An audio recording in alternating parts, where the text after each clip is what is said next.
നമുക്കറിയാം ഇന്ത്യയും ബംഗ്ലാദേശും തമ്മിലുള്ള ഫെൻസിംഗ് അഥവാ വേലികെട്ടൽ പുരോഗമിക്കുകയാണ്. ഈ വേലികെട്ടൽ പുരോഗമിക്കുമ്പോൾ ബംഗാളിൽ നിന്ന് വരുന്ന വാർത്തകൾ എന്താണെന്ന് പറഞ്ഞു കഴിഞ്ഞാൽ അതിർത്തിയിലുള്ള ഹിന്ദുക്കൾ അവർ വേലി കെട്ടിക്കോട്ടെ എന്ന് പറഞ്ഞ് അവരുടെ സ്ഥലങ്ങൾ BSFനെ ഏൽപ്പിക്കുന്ന കാഴ്ചയാണ്, സ്വമേധയെ ഏൽപ്പിക്കുന്ന കാഴ്ചയാണ് നമുക്ക് കാണാൻ സാധിക്കുന്നത്. പക്ഷേ അല്ലാത്ത ഗ്രാമങ്ങളുമുണ്ട്. ഇതിൽ ഒരു ഗ്രാമം മേഘാലയയിൽ ഒറ്റപ്പെട്ടു പോയിരിക്കുന്നു, അതായത് ഇന്ത്യയിൽ നിന്ന് പുറത്താക്കപ്പെട്ടിരിക്കുന്നു എന്നാണ് ആ ഗ്രാമവാസികൾ പറയുന്നത്. യഥാർത്ഥത്തിൽ എന്താണ് സംഭവിക്കുന്നത്?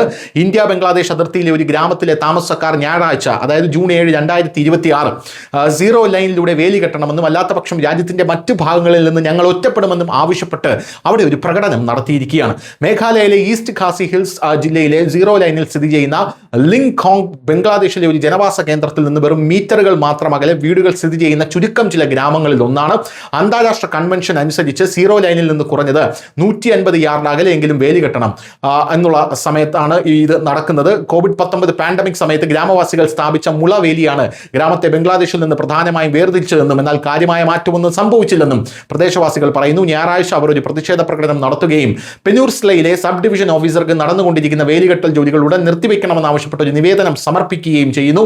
അതിർത്തി വേലി കെട്ടുന്നതിനോട് ഞങ്ങൾ എതിരല്ല, പക്ഷേ സീറോ ലൈനിൽ വേലി കെട്ടണമെന്ന് ഞങ്ങൾ ആഗ്രഹിക്കുന്നു. അങ്ങനെ ഞങ്ങളുടെ ഗ്രാമം ഇന്ത്യക്കുള്ളിലും വേലി കെട്ടിയ പ്രദേശത്തും തുടരുമെന്നാണ് അവരുടെ ഗ്രാമത്തലവനായിട്ടുള്ള രാമു എന്ന് പറയുന്ന വ്യക്തി ഇപ്പോൾ മാധ്യമങ്ങളോട് പറഞ്ഞിരിക്കുന്നത്. നിർദ്ദിഷ്ട അലൈൻമെന്റ് ലിംഗ്കോങ്ങിനെ സുരക്ഷാ തടസ്സത്തിന് പുറത്തു നിർത്തുമെന്ന് അദ്ദേഹം പറഞ്ഞു. ഇത് പ്രവേശനം, സുരക്ഷാ, സെറ്റിൽമെന്റിന്റെ ഭാവി എന്നിവയെക്കുറിച്ചുള്ള ആശങ്കകൾ ഉയർത്തുന്നുണ്ട്.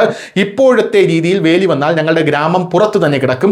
ഞങ്ങളുടെ ഭാവിയെക്കുറിച്ച് ഞങ്ങൾക്ക് ആശങ്കയുണ്ട്. സംസ്ഥാന സർക്കാർ ഞങ്ങളുടെ ആശങ്കകൾ ശ്രദ്ധിക്കുകയും ഇന്ത്യ ഗവൺമെന്റുമായി അവ ചർച്ച ചെയ്യുകയും ചെയ്യണമെന്ന് ഞങ്ങൾ ആഗ്രഹിക്കുന്നുവെന്ന് പ്രദേശവാസിയായിട്ടുള്ള റീമ കോങ്സ്ദീറും പറഞ്ഞ റിപ്പോർട്ടുകൾ ഇപ്പോൾ പുറത്തു വരുന്നുണ്ട്. News desk news India Malayalam.